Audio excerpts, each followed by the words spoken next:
पे, मजहब के नाम पे, जाति के नाम पे इस देश को बांटने की कोशिश हुई। जो वायदे इस देश के अंदर देश के प्रधानमंत्री लोगों के बीच में करके आए थे, मोदी जी कहते थे कि अगर मेरी सरकार बनेगी तो सरकार बनने के बाद 2 करोड़ पढ़े लिखे युवाओं को नौकरी और रोजगार दूंगा।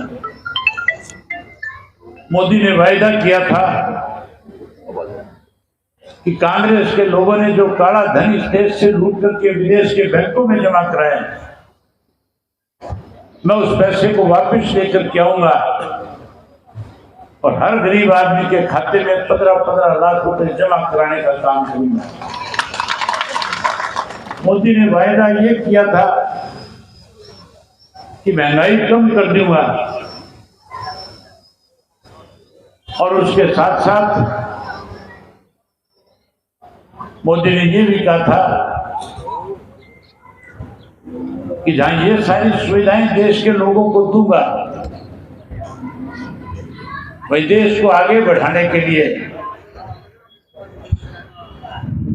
देश की सीमाओं को और ज्यादा मजबूत करने का काम करूंगा।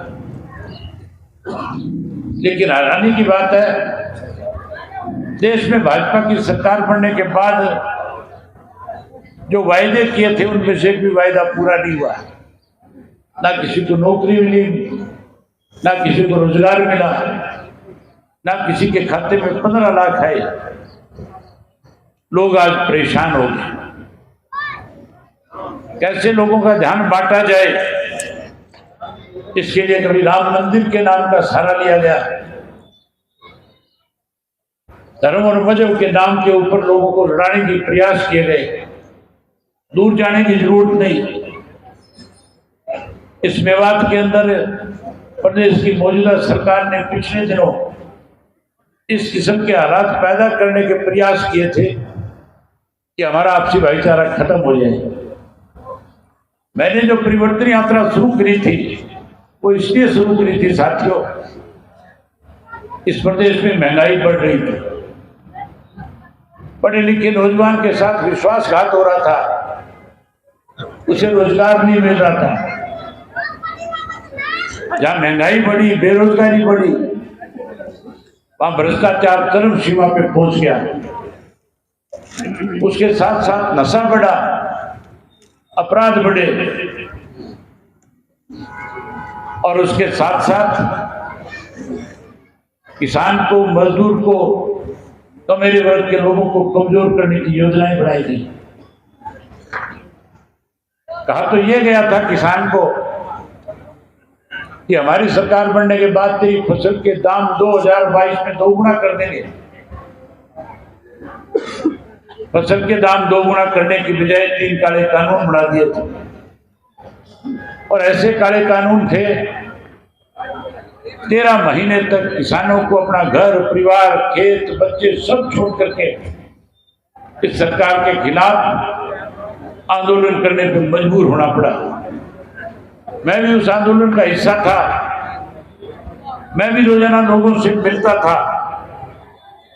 मुझे ऐसे ऐसे बुजुर्ग मिले जिन्होंने लगातार 13 महीने से अपने परिवार के किसी सदस्य से मिलने की बजाय आप लोगों की लड़ाई लड़ने का काम किया। एक वक्त ऐसा है, एक दौर ऐसा आया जब मैं अपने हजारों साथियों के साथ टीकरी के बॉर्डर के ऊपर किसान आंदोलन और मजबूत हो, किसानों का हौसला और ज्यादा बढ़े, जब मैं उनको समर्थन देने गया तो वहां जो किसान नेता बैठे थे उन नेताओं ने मेरे सामने एक प्रस्ताव रखा। मुझे कहने लगे कि हमें खुशी है कि आप हमारा समर्थन करने आए, लेकिन हम आपसे उम्मीद करते हैं आज चौधरी देवीलाल अगर जिंदा होते तो इस आंदोलन की रूपरेखा अलग तरह की होती। मैंने उनसे कहा कि मैं आपकी मंशा को समझता हूं। मैंने उसी वक्त प्रेस के लोगों को बुलाकर के कहा कि 26 जनवरी तक या तो किसानों की मांगों को मान लिया जाएगा, अगर सरकार ने मांग नहीं मानी तो 27 जनवरी को इस्तीफा देकर के किसानों के बीच में जाकर किसान आंदोलन और मजबूत करने का काम करूंगा। 26 तारीख को साथियों सरकार की तरफ से षड्यंत्र रचा गया। जो किसान ट्रैक्टर लेकर के दिल्ली में ट्रैक्टर यात्रा निकाल रहे थे, शाम होते होते कैसे उस यात्रा को बदनाम किया जाए, कैसे आंदोलन तोड़ा जाए, सरकार की तरफ से टेलीविजन के ऊपर खबर चला दी गई कि आज की यात्रा में खालिस्तानी आए हुए थे, आज की यात्रा में आतंकवादी थे जिन्होंने लाल किले पे जाकर के तिरंगे का अपमान करने का काम किया। इस तरह की अफवाह फैलाकर के आंदोलन को कमजोर करने का प्रयास हो रहा था। और जब ये खबर चली तो मेरे पास बहुत से साथियों के फोन आए। कुछ कांग्रेस के साथी थे, कुछ अपनी खुद की पार्टी के लोग थे,